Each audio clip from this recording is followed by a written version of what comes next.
दाई का तज़किरा करता है और कहता है कदी उठती सी कदी बहंदी सी और डिगदी डेंदी रहंदी सी, कदी उठती सी कदी बहंदी सी और डिगदी डेंदी रहंदी सी, ओनू कोल ना कोई बिठांदा सी, ओनू नाल ना कोई रलांदा सी। मैनूं लगदा तुहानूं पंजाबी समझ नहीं आ रही, समझ आंदी है नहीं आंदी?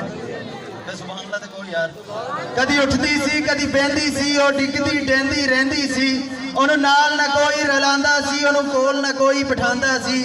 ओदी लंघदी किवें दिहाड़ी सी, ओदी डाची सब तो माड़ी सी, उस डाची दी जड़ी माई सी ओदा नाम हलीमा, उस डाची दी जड़ी माई सी ओदा नाम हलीमा दाई सी।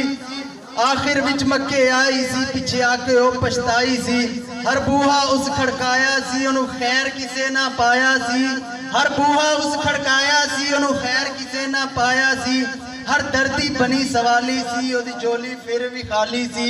जद सारे ओ पासे रह गई है, जद सारे ओ पासे रह गई है, सरकार दे बूहे बह गई है। बात नहीं आई?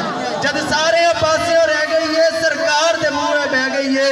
सरकार दा बूहा मलिया है, जिथों खाली कोई ना मुड़िया है।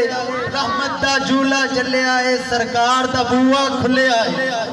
रहमत दा झूला चलिया है, सरकार दा बूहा खुलिया है। एक लौंडी बाहर आई है, दाई नाल जाती पाई है, ओनू बाहों नप उठाया है, ओनू सीने नाल लगाया है। कहंदी है आ तेनू नाल ले जावां मैं, एक नूरी मुख विखावां मैं, आ तेनू नाल ले जावां मैं, एक नूरी मुख विखावां मैं।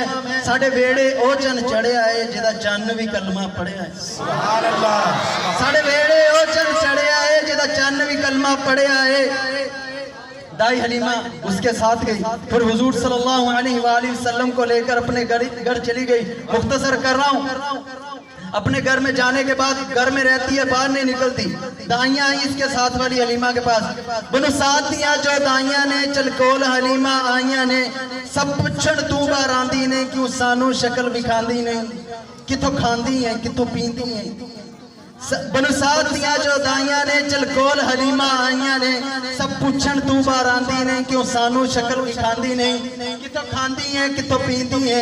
बोलिए हलीमा दाइयां नू खैरियत पुछण आइया नू, ना मैं बाहर आंदी हां ना थोनू शक्ल विखांदी हां, जांदी नहीं किसे भी पासे, मैं बस वेड़े विच घुम लेंदी है। जद मैनू भुख लग जांदी है, सरकार दा मुंह चुम लेंदी हां।